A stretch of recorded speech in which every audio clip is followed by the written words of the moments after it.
The 49ers took down the Seattle Seahawks on Saturday in a decisive fashion in the NFC Wild Card game. We're going to take a quick look back at that game, but we're also going to look forward to the 49ers' next matchup, which is going to be against either the Tampa Bay Buccaneers or the Dallas Cowboys. We'll get into which team 49ers fans should be rooting for tonight as the Buccaneers and Cowboys get ready to take battle on Monday Night Football to finish off the NFC Wild Card round. We'll get into all that next on the Jack Hammer Show.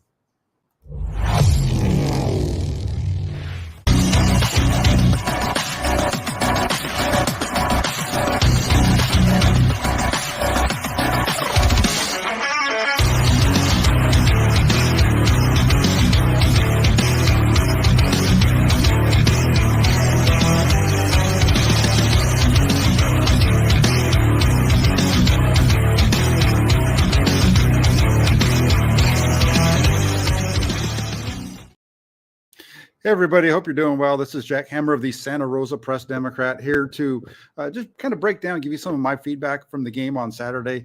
If you were here earlier on the channel, you saw the film review of the offense, every play from the 49ers offense against the Seattle Seahawks from Saturday. Usually do that show on Tuesdays, but since that game was early, wanted to get that out to you guys as soon as possible. So we did that earlier today. Wanted to take a little bit of a quick look back at the game overall, because there was some things from that game I think that we can take away as we look forward to this next matchup. We know that the 49ers are going to be playing on Sunday at Levi Stadium in the divisional round, and their opponent is either going to be Tampa Bay or Dallas. We'll find out in about 4 hours from now. We should have that answer. Tampa Bay and Dallas taking each other on out in Tampa. The Buccaneers already beat the Cowboys once this season, 19-3 on opening night out in Dallas. So this is time for the rematch of that. I think it's going to be an interesting matchup for sure. We'll get into that one a little bit as well. Just want to shout out Peter Lee really quick. He's over in the comment section. He says, great wild card win for the 49ers on Saturday. Interesting matchup between the Cowboys and Bucs tonight.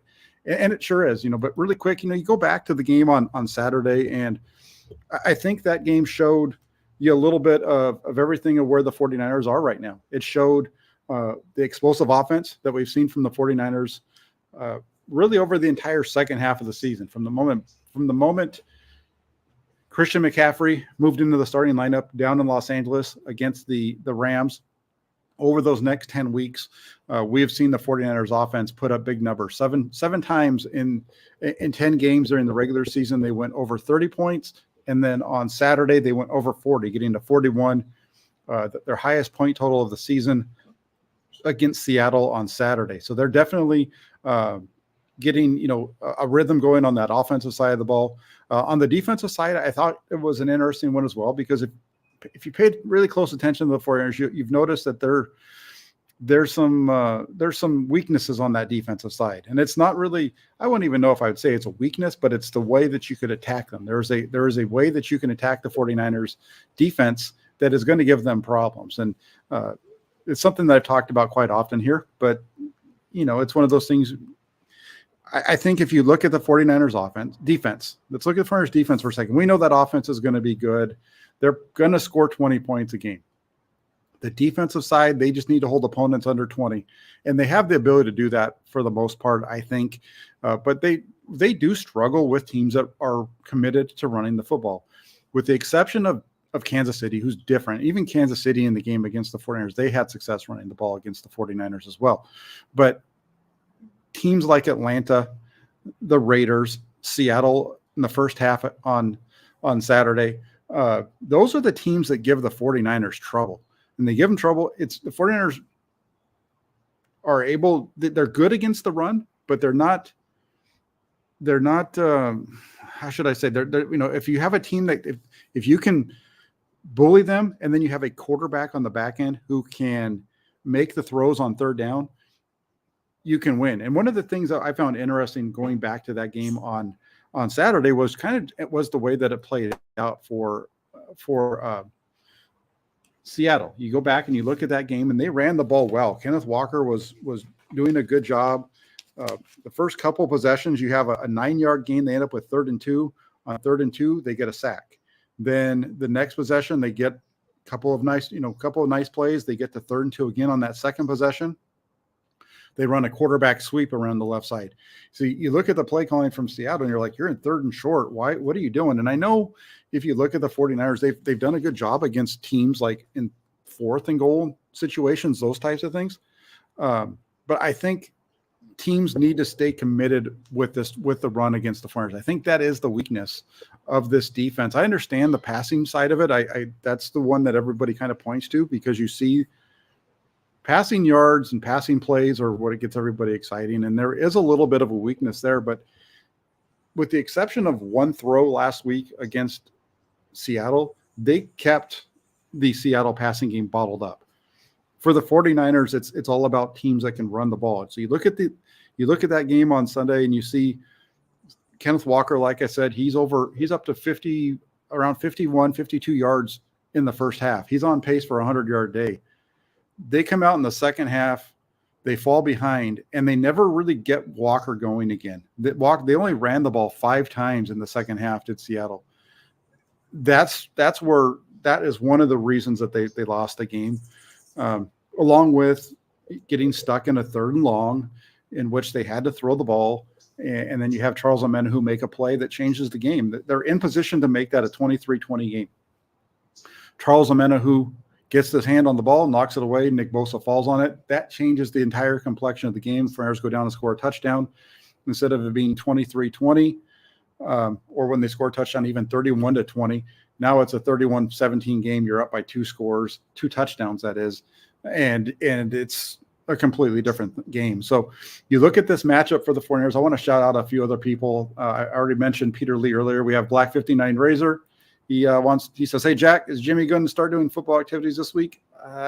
If he's going to be back in time for the NFC Championship game, I think he'd probably have to start doing some football activities this week.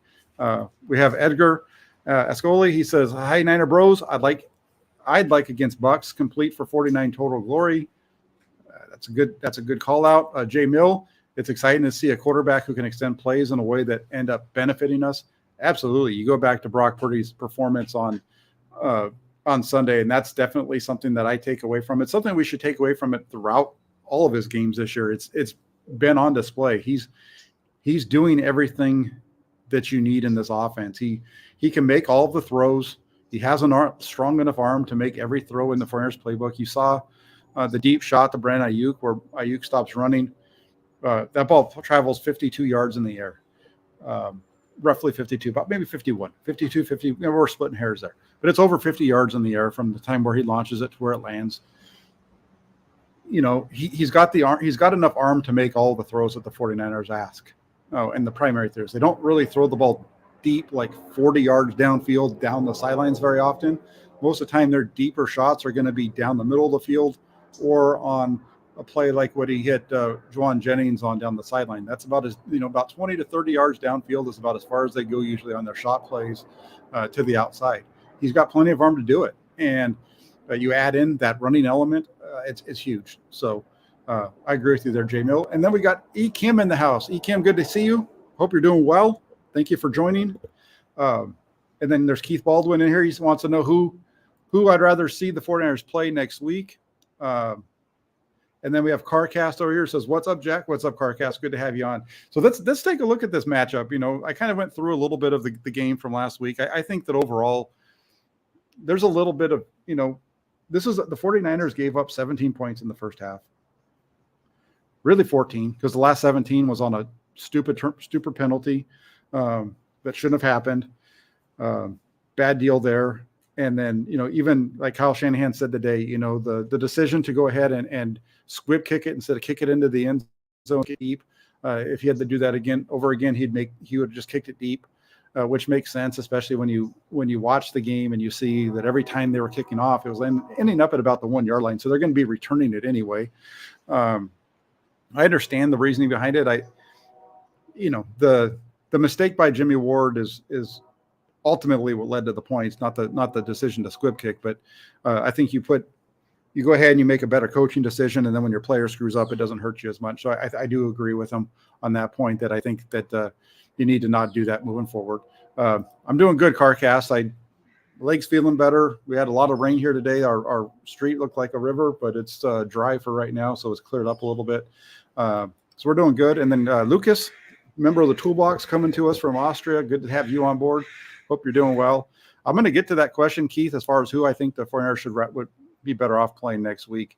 But, you go back to the game on Sunday, and yes, the 49ers defense had some struggles. I know the final score is 23 points, but the last touchdown, that was garbage, right? I mean, not garbage, but it was during garbage time. The 49ers had all their backups in there. They're just trying to get off the field and get out of there and get ready for the next round. They didn't care what happened in terms of with their starters or anything like that. So, in reality, this defense gave up 14 points. They have some things that they need to work on. And I think one of the things that so many people have been focusing on is the passing defense. And I do think if there is a weakness in this defense, their defensive passing game can struggle. But the thing that they do there is, as much as that defense struggles, and where I need to kind of correct myself on that thought, is that as much as they struggle on the back end with their pass defense, they don't usually give up the big play. They don't usually allow what happened there with the deep ball to DK Metcalf.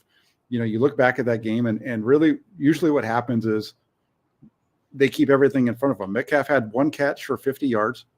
The rest of the way, everything was kept in front of him. He had a number of catches to move the sticks in the first half, even the second half a little bit. But I look at this and I think the 49ers are fine. They're going to struggle a little bit there, but the biggest thing for them is I'm more worried about a team that can put the ball on the ground and just pound it at them. And I think if a team is willing to do that, that's where they're going to struggle. So, I look through and let's get into this matchup and who they're going to be facing. Okay. 49er Faithful says, we need to get used to the Niners scoring 40 plus. I don't know about getting used to it. I think getting used to them to scoring 28 or more is a big positive. You look forward at this game. For me, I think that this is a game in which, you look at this matchup and you've got Tampa Bay and you've got Dallas, and you look at what they do. And the Buccaneers, the 49ers took on the Bucks, blew them out in week 14. I've said it a couple of times, they didn't have both of their starting safeties in the game. Vita Vea, their big defensive tackle, he went out early. And as soon as he went out, the 49ers had a big run by Christian McCaffrey. Tristan Wirfs wasn't playing in that game. I don't believe their center played in that game either. So they're getting a little bit more healthy along the offensive line. And then you look at Tom Brady, and he's only been sacked 2.9, just under 3% of his dropbacks this season. So he's upright quite a bit. And a lot of that lack of sacks comes from his ability to get the ball out quick. And while Brady is still able to make every throw that's asked, the Buccaneers lean too heavily on the veteran quarterback. They finished the regular season with the most pass attempts in the league and the fewest rushing attempts. Over 700 passing attempts in 17 games. I think it was 714 total. So it's a very pass-oriented offense. And then you look at their defense, and their defense is one of the tougher matchups in the league when healthy. Kind of talked about that. If they have allowed the fifth lowest net yards per pass this year, that's kind of an issue for the 49ers. But really, when you look at that whole matchup, it's tough defense, really good passing offense, not a good running offense. So that's what the Buccaneers bring to the table. And then you look at the other side, and you have a Dallas team that has Tony Pollard and Ezekiel Elliott as their running backs, and they force opponents to focus on stopping the run. The duo has, their ability to focus on those two and really pound the ball with Pollard and Elliott allows them to stick with the running game, and it's a big reason why they have the fifth most rushing attempts this season. Pollard and Elliott also, because they're running the ball so much, they create opportunities in the pass game off play action to hit shot plays to CeeDee Lamb and get the ball out to Dalton Schultz, who's one of the better tight ends in the league as well. So you look at from that standpoint, the one weak point of the Dallas offense is that Dak Prescott has struggled with some turnovers in the second half of the season. But I'd be concerned with him and his mobility. He's one of those guys he's not the fleetest of foot, but he has the ability to put the ball down and run and pick up some yards. And then you look at the other side of the coin, and that defense on Dallas is extremely good. They've recorded 51 sacks this season, forced a league high 32 turnovers. and they're second in the league with 28, just under 29 points scored per game, and they're only allowing 19.8. So you look at this Dallas team, very good running team. Quarterback's okay, although he's had some issues with turnovers lately. But then you look at the defensive side of the ball, and for the most part on defense, they're pretty good there. Dallas doesn't really do very well on grass, so I think you look at that, and that's probably a little bit of an issue there. But I think when you look at this, the way that I break it down is both Tampa Bay and Dallas, they both have strong defenses. You're going to get a strong defense whether you're taking on Dallas or Tampa. So the difference is what's happening on the offensive side of the ball. And like I said already, the 49ers have struggled with offenses that can stay committed to the run and can make the throws off of play action. That's Dallas. Dallas can do all those things. That's why I think the 49ers fans tonight should be cheering for Tampa Bay to win. Although they have a solid defense, Tampa Bay's lack of a consistent running game plays right into the strengths of the 49ers defense. You don't have to worry about stopping the run and then also worrying about the play action and that kind of stuff. You're able just to pin your ears back, get after the quarterback up front with that front four. You don't have to worry about Tom Brady escaping the pocket and beating you. You can really get after him with exotic movements, because if Brady has to put the ball down in any reason, he's not gonna get anywhere. The guy runs like he's pulling a piano behind him. He can move well in the pocket, but when it comes to actually having to put the ball down and run, he's not going to do that. So I think for the 49ers, their best matchup in this next round is for Tampa Bay. When I looked at this thing prior to the playoffs, I felt like the toughest teams in the NFC were behind the 49ers were Philadelphia. I thought Green Bay was going to be one of them. I still feel like Green Bay would have been a tougher out at number 7 than Seattle because of what they could do. And I know that they lost to Detroit, but Detroit was one of the hotter teams at the end of the season as well. And I also feel like Dallas and Tampa Bay are up there. I think that's your best. So really, I think for the teams that are still alive, you have some really good solid teams. And I understand the record for Tampa Bay. The defense is why they're good. But overall, if you're looking at this game for the 49ers, it is 49ers versus the Bucs that you want. From a historical standpoint, would love to see the Cowboys come to Levi's and being able to see the matchup. I'm sure that's what the television networks want to see. Is I think the TV guys probably want to see Dallas because I think that's an easy sell. But in reality, I think it's an easy sell either way. Tampa Bay with Tom Brady coming home for what might be his last game for a playoff game, and the Cowboys versus either way, I think that the matchup there really suits TV. That's why the 49ers are going to be the later game on Sunday, the 3:30 game. So that's what I'm seeing right there. And yeah, I agree with you, CJ. CJ Gray says Brady's non-ability to extend plays makes it very difficult to go deep on us. You need a good line and mobile quarterback to overcome our pass rush. I agree. And I think, again, Tom Brady is second best quarterback of all time. The thing is, like you said, this matchup isn't one that suits him. The 49ers have the ability to slow down the receivers of Tampa Bay at the line of scrimmage, force Brady to have to move around and make throws. We saw this already play out once, and I know that Wirfs wasn't there, which we've already seen Brady's lack of movement be an issue for the 49ers. So I really think that's the direction that this one best suits for the 49ers as they get ready to go into the divisional round.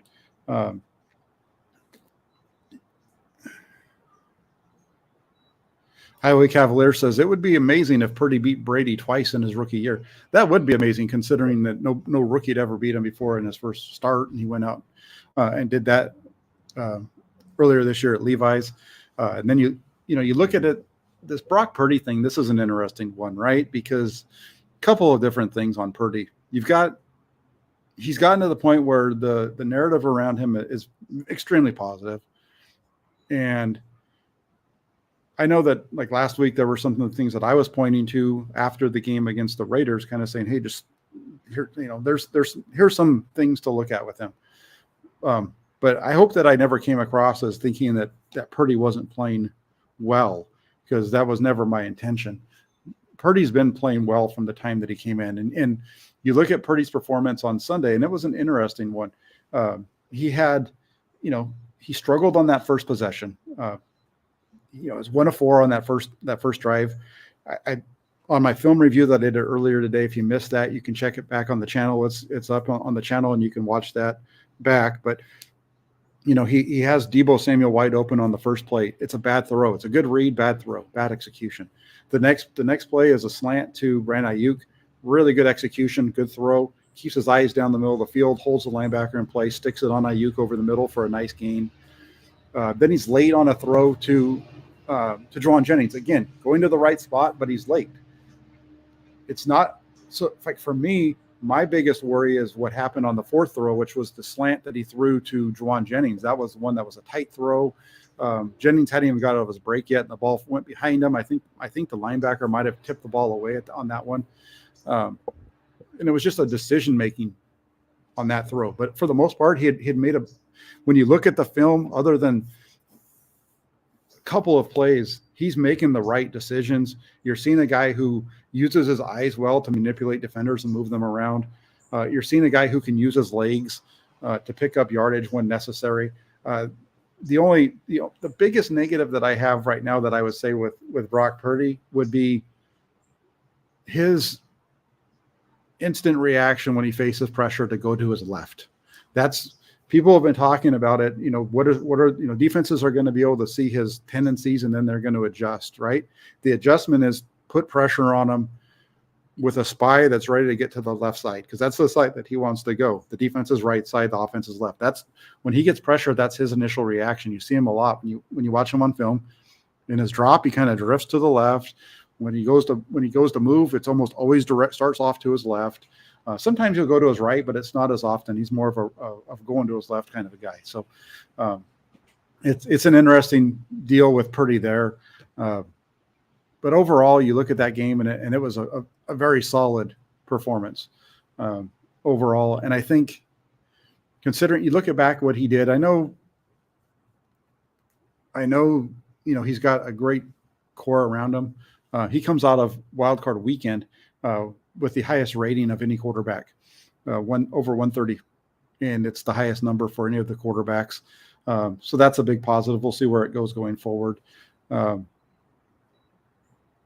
deep throw to Juwan Jennings is one that people have talked about. The ball placement isn't exactly where you want it to go, but beyond that, I don't give a rip because he got it to him. We've seen too many 49er quarterbacks play action and miss the shot plays down the sidelines this year to complain about a completion.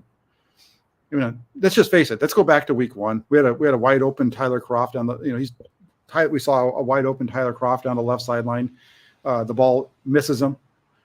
We saw Jimmy Garoppolo in Denver miss wide open guys on the shot plays like that down the left sideline off of play action. We've seen it happen too many times to complain about a throw from Brock Purdy that actually was a completion. I get it. Let's go ahead and be I'm that way as well when it comes to being nitpicky on stuff. I get it. But that was the right read, and it was the right throw. Wasn't close to being intercepted at all. I thought it was a good play for the 49ers. The other one that everybody talks about is the deep shot to Brandon Ayuk. Deebo Samuel, was open, but you look at that play and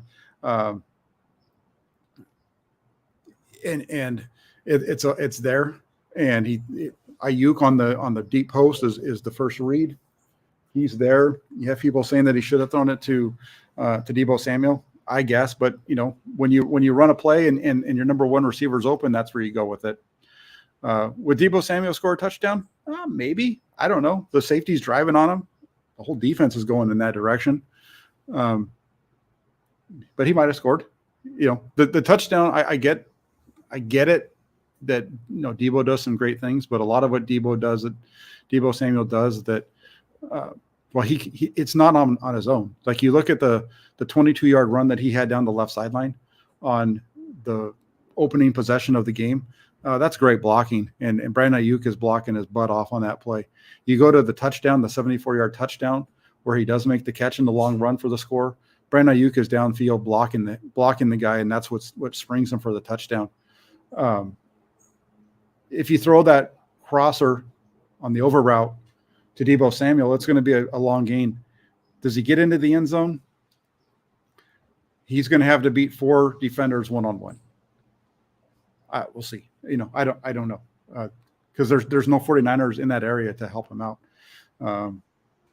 So I'm not as certain as some other folks are. But I've been wrong every once in a while. That's something that's going to be fun. I'm going to go back after the season is over with, and we all like to talk about the tweets or the predictions that we make that come out correct. I'd like to do that definitely, but I'm going to come back when the season's over with, and I'm going to do all the ones that I got right. I'll do everything that I got wrong, and that'll be a fun column to do in the off season for everybody. But let's see. You're right here on this one. This is a good one from ADS Outdoors. He says, "Ayuk great block, but 2 blown plays." Yeah, here's the thing. He had two bad plays. The one where he doesn't keep running, he has a drop in the end zone at the end. The score was 38-14 at that point. They're up by 21. Yeah, it's a bad play, but it's not one that you kill the guy over. But he is an all-around receiver. He also had 3. Don't forget, he had 3 receptions for 70 plus yards. The 49ers just killed Seattle with the same route combination. They kept running the same play. It was a vertical route with a deep over route by Ayuk with a flat over here by usually it was by Christian McCaffrey, and they were able to hit that over route a couple of times. They took the under route once to Deebo Samuel, the underneath check down, because the flat defender had fallen off into the crosser zone. But you look back at this game, and I think the 49ers offense, other than a couple of mistakes here, they executed at a really high level throughout. Got to put the ball in the end zone in the playoffs. That's where you need to fix it, and that's what Kyle Shanahan said afterwards. That's what they talked about at halftime. So there you go there. Randall Riley, he's been over here in my comment section. He's a member of the Toolbox. I'm going to make sure that I bring this up because he's mentioned it like 3 times, so I want to make sure that I get to it. What was it, 20? He's talking about the 49ers facing the Cowboys because the Cowboys lost to the Commanders, going up against backups. And I can, and maybe you're right. Maybe I'm wrong on that one. Maybe that's one of those that I'm wrong on. I just think that the Tampa Bay Buccaneers would be an easier matchup for the 49ers.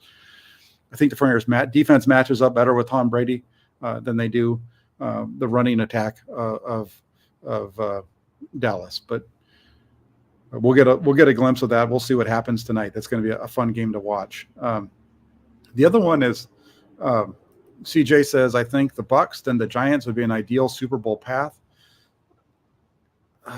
Yeah, I think you're probably right there. I think both of those teams, I think, again, taking into consideration what I just said, I think yes, you're right. I think that the Giants are different. The Giants are similar to both to Tampa. The Giants are similar to Dallas in that they have a strong running game, in part because of Daniel Jones. And Saquon Barkley is also a big help there, but that running game with the quarterback really helps them out. And Philadelphia has a really good running game as well. That's going to be a problem for the 49ers. But at the same time, I think, the Giants defense is the worst defense that's left in the playoffs. So if the 49ers can take this path and they can get the Bucs this week and beat the Bucs on Sunday, I do, and the Giants somehow pull off an upset out in Philadelphia in the divisional round game out there on Saturday, I do think that would be the best path. The best path would be the Bucs in round 2 at home, and then a home game against the Giants. That's the ideal path. That's the easiest one. That way too, I don't have to worry about getting on a plane to go to Philly. I already got my plane tickets, which was good. I'm paying less to go to. I'm using fewer points to go to Philadelphia for the NFC Championship game than I used to go to Chicago for Week 1. So that worked out well for me. But I really like to be able to cancel those. So let's go. Come on, Bucs, you win tonight, and come on, Giants, you win on Saturday, and 49ers, you go from there. Good stuff. And then see some folks talking about content creators over in the comment section.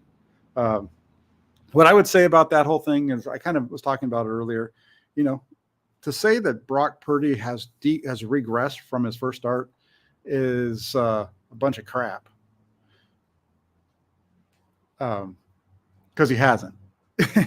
He's still playing at a really high level, and like I said, he just went out and had the best game of the postseason of any quarterback here in the first round. So, yeah, that's garbage.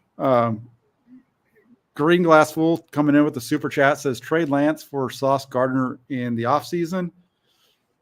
No, I don't think so. I think if you're the 49ers and you're going to decide that you're going to move off of Trey Lance, I think I don't think that's a move that New York would make to start with. And I think you're looking to get a draft pick or two so that you can move some guys around and those types of things.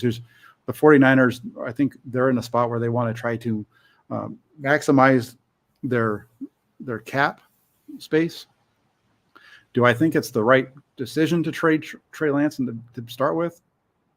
I can understand both sides of this. You don't know any more about Trey Lance today than you knew about him. You don't really know any more about what he can do now than you knew in 2021 when he was drafted. You don't really know a whole lot more. He hasn't played well in the game. He played well against Chicago. He played okay, not Chicago. He played well against Houston. He played okay against Arizona. He played okay against Chicago, both losses. Didn't really see enough of him, against Seattle to know, because he didn't throw the ball. Only threw a couple of passes in that game. You really don't know a whole lot about him. He struggled during the preseason in training camp last year. So I can understand if the 49ers decide that they want to move on, and I could also understand them holding on to Trey Lance. Holding on to Trey Lance makes a lot of sense. Again, you'd have a quarterback room that's under $9 million with Lance and Purdy combined. So, you bring Lance back. I think you let those two guys compete.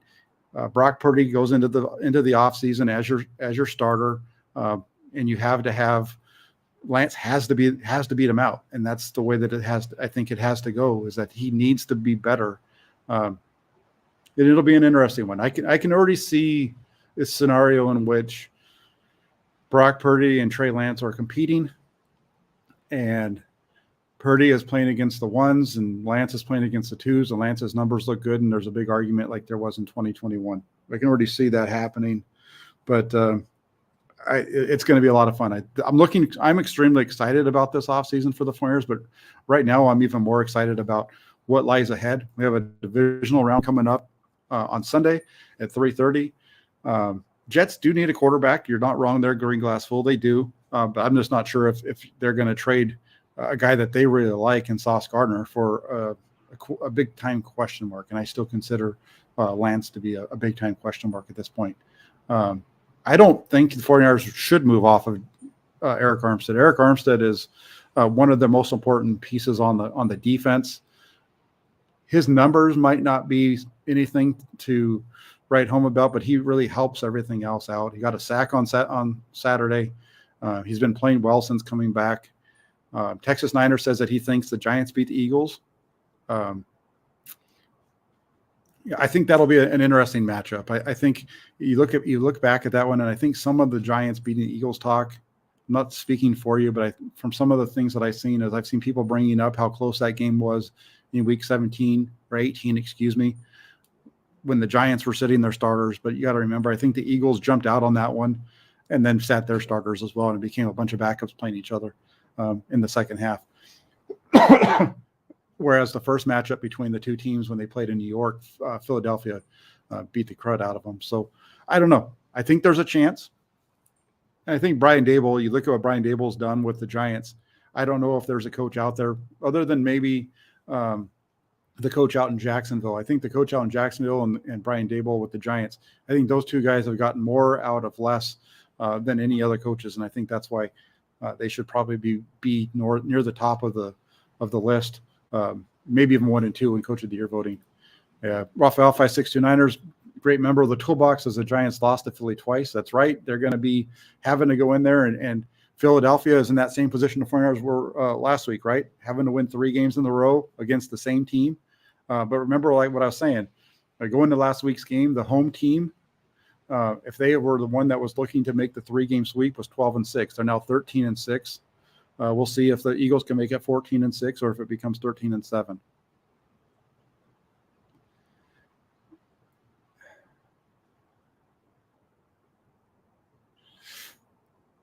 I need to bring this one up. I don't know where it was brought up. I don't know if Harold brought this up earlier. Well, this one really quick. They'll activate Drake Jackson if they're playing against Tampa Bay. Drake Jackson will be active. I'm not sure where this was brought up earlier, but I do want to get into this. Let me find it because this was something that I tweeted out after the game. Mike McDaniel and the performance that he put on yesterday in Buffalo. I need to ask. I understand he was a former 49ers coach, and I don't have anything against the guy other than for me with Mike McDaniel, the only deal that I have is I think that it's funny how people tried to make it sound like he was the missing ingredient for Kyle Shanahan in the first half of the year when the offense was struggling, especially in the first few weeks. Well, Miami was ripping off a bunch of wins. What Mike McDaniel did yesterday, he cost his team a game that they shouldn't have been in the first place. They got back into it because, well, Buffalo doesn't have a running game, quite kind of like Tampa. And so since they didn't have a running game, they kept trying to throw the ball, and their quarterback threw a pair of interceptions, which led to touchdowns. And then a defensive touchdown gives you the lead at 24-20. But you look at what Mike McDaniel did in the second half of yesterday. He blew it. And this is, not only – it wasn't just this one play. So Team Cali says, Harold, I was mad at Mike McDaniel for making personnel changes with 10 to 15 seconds on the play clock. Shake my head. Yeah, no, for sure. If that was the only time that happened, it would be bad enough. But the reason he didn't have a timeout to call in that situation was because he'd already wasted them because he couldn't get damn play call in earlier, right? They had to burn it down deep in their own end because he couldn't get the play call out there on time. And that was, and so like here we are. We got Randall Riley says Mike McDaniel was told it was a first down by his coaches and put the wrong personnel in. Awesome. The problem here is that he'd already blown it, and that's why he didn't have a timeout to use, is because he'd already screwed up and he'd already wasted, I believe he'd wasted 2 timeouts prior to that because the play clock was winding down and they had to call a timeout to avoid a delay of game. I don't remember. I was watching the game live. I wasn't taking any notes, but I'm pretty sure that they used at least 2 timeouts in that second half to stop the clock, to stop the game so that they wouldn't get delay of games. And then you get to the situation at the end of the game. This is why coaches don't like to burn all of their timeouts before, early on, because of situations just like this where you get into a situation where that was a tough one because it was short. I don't know if there was I don't know if there was I did notice that he was talking and I could see where it was like, what? Like he was, I'm not an expert lip reader, but I could kind of see that on there. I didn't even recognize right off the bat that there was a change in personnel until later. But just the fact that even if there weren't changing personnel, the amount of time that what makes that last end situation even worse was they reset the play clock. They did not. It wasn't just the ball's down and they set it. Everybody looked around. They did this, which give them another 25 seconds, and they were still had a delay of game. They were still off. I mean, and then they got lucky because of the delay of game because everything was screwed up, and Mike McDaniel is a dude that as an offensive coordinator last year with the 49ers was a lot of fun to talk to. He's a really smart individual. He knows his stuff. He's not better than what Miami had prior. They had Brian Flores in Miami before Mike McDaniel took over. Brian Flores in 2 seasons in Miami won 10 games his first season and went 9-8 last season. They fired Brian Flores after 2 years. They bring in Mike McDaniel. They make a bunch of personnel moves, and they go 9-8 again. And I've had people hit back at me on this saying, well, the problem is with Mike McDaniel is that he had to play with his backup. I don't give a crap. Go back and look what Brian Flores did. Last season, Brian Flores was 7-5 with Tua Tagovailoa as a starting quarterback. This season, Mike McDaniel was 8-5 with Tua Tagovailoa as a starting quarterback. The difference and the reason why they both finished up at 9-8 was because Brian Flores went 2-3 with his backup. Mike McDaniel went 1-3, 1-4 if you include the playoff game that he just lost. So that's it. It's not I'm not trying to hammer Mike McDaniel. I know that some folks seem to think that's the way, but my gosh, the way that he managed that game was awful. And if you disagree, I saw way too many people blaming it on having a rookie quarterback. The rookie quarterback played okay. I know there were some drop passes. I know there were some other issues there, but man, that was bad. So anyway, it's game time. It is 5:15. We need to go watch the Cowboys and the Buccaneers. I want to say thanks to everybody who took the time to watch this.